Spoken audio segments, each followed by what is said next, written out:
Hi there, great to see you as always. So I was recently listening to an interview with a woman I admire. She's wildly successful, totally inspiring, someone I look up to professionally. I mean, really, I just want to be her when I grow up. And during the interview, she told a story. She told the story of waking up one morning, she was in her 40s, and she was completely broke. She felt like such a failure, didn't even want to get out of bed, and here she was, this incredible success.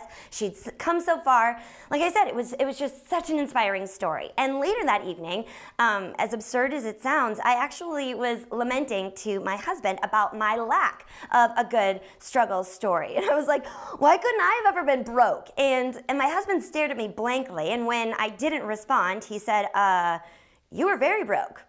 And suddenly it all started coming back to me. The tens of thousands of dollars of student loan debt, or the thousands of dollars worth of IKEA furniture that I had already sold on Craigslist but was still paying off on my credit card. Or the time the girl at the salon sold me some shampoo and I overdrew my bank account. Or the time I was sitting on my bed on the phone with Netflix crying to them because I'd already canceled my $7 DVD subscription, but I didn't do it in time, so they still charged me, and so I overdrew my checking account. I mean, the number of times I was on the phone crying with Wells Fargo, begging them to give me that $17.50 back, split the overdraft fee in half.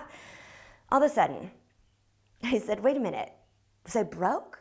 My husband said, yes, very, very broke. And that's when it occurred to me, the dark side of resilience and the stories we do or do not tell ourselves. So let's talk about this first, this problem of resilience. Now, the Harvard Business Review recently posted an article about the dark side of resilience.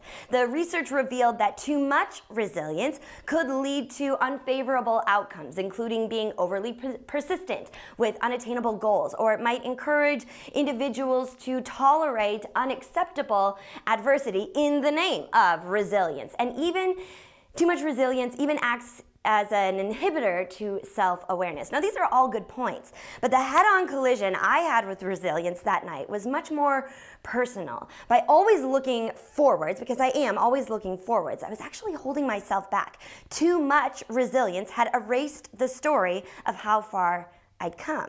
Now listen, if you're watching this, you are a person dedicated to improvement. Why else would you meet me here every week when you could be doing, I don't know, like watching cat videos on YouTube or something?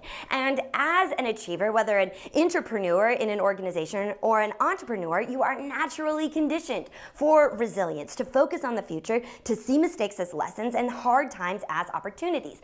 Daily, you tell yourself the stories that are proof you can do this. You can overcome the obstacles. You can face the rejection. Call it a strategy, call it a defense mechanism, whatever you call it. These stories of resilience and always looking forward are the lifeblood of your success. It's what keeps you going.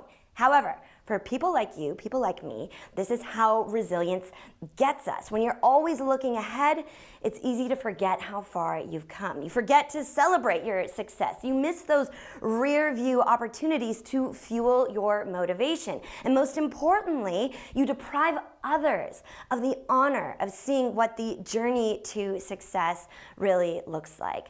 The night I remembered that I had been broke was a turning point for me. I'd been frantically trying to grow and expand and reach new levels of success and feeling like I wasn't making any progress, or at least not fast enough, when in fact, my journey from broke to where I am now was actually pretty awesome. And I had to smile and take a deep breath.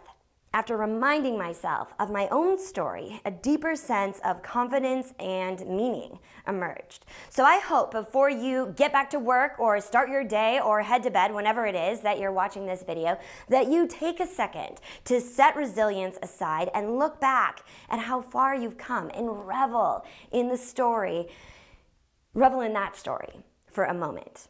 That's all for now. Until next time, you're just one story from greatness. I hope you tell yourself yours.